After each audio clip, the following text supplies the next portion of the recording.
Hi, future AP World History students. My name is Mr. Johnson. I'll probably be your teacher next year, so I wanted to go over a few things about what AP History will look like next year and what AP World History is. So what do we cover in World History? Mainly, it's from 1200 to 2011 CE.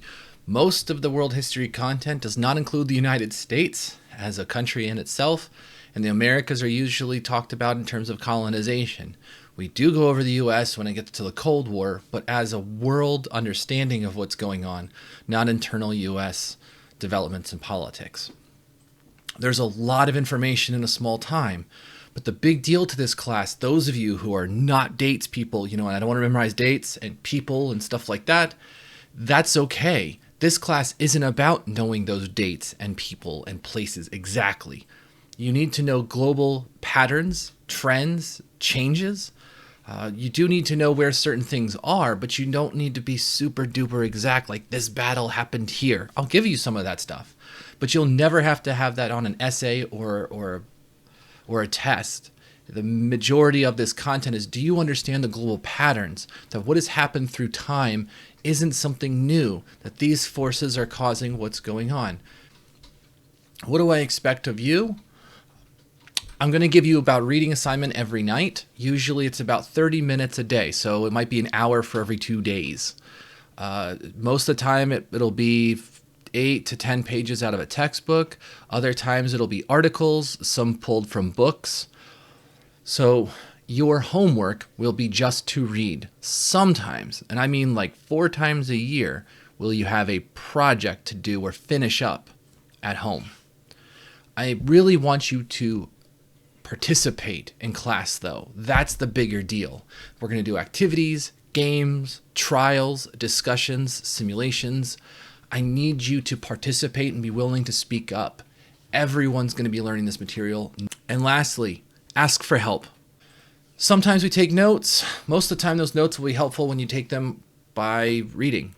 That will be the majority on you. We'll go over things in class, but I am not a notes-based lecturer type. So if that's your main goal of learning, there are actually really good videos out there. And if you haven't seen any of John Green's Crash Course World History videos, you're going to start this year because they're really, really good and they're designed for the AP curriculum.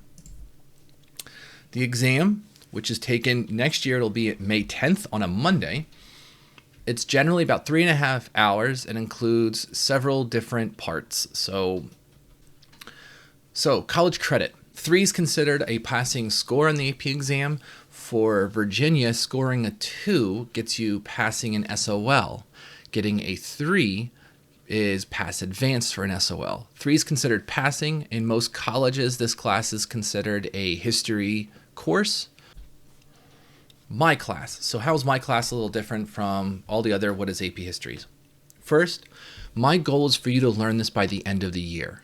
There's going to be some very difficult parts, and I do not want you to think your grade's ruined by the first 9 weeks or even the second 9 weeks or even the third, because here's how I build up on things. You have multiple choice quizzes based on the readings. If you do poorly on those readings, you have a test at the end of that unit.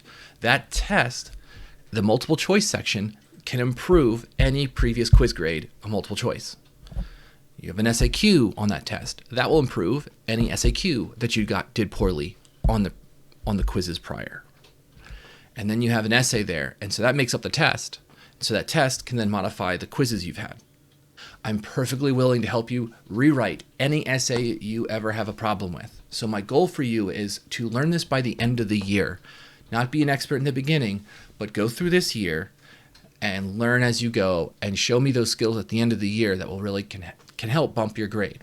Me, as I've already said, you read at home, you do work in my class. I try to do a lot more activities in class, have simulations, develop your thinking skills. Why are we doing this way?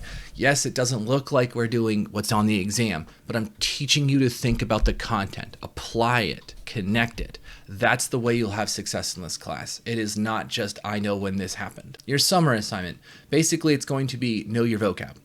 That's the first and foremost thing. Secondly, no idea where the regions are. I'm not going to give you a map on that, but if you remember geography at all, just know where the Middle East is. That's the kind of stuff there.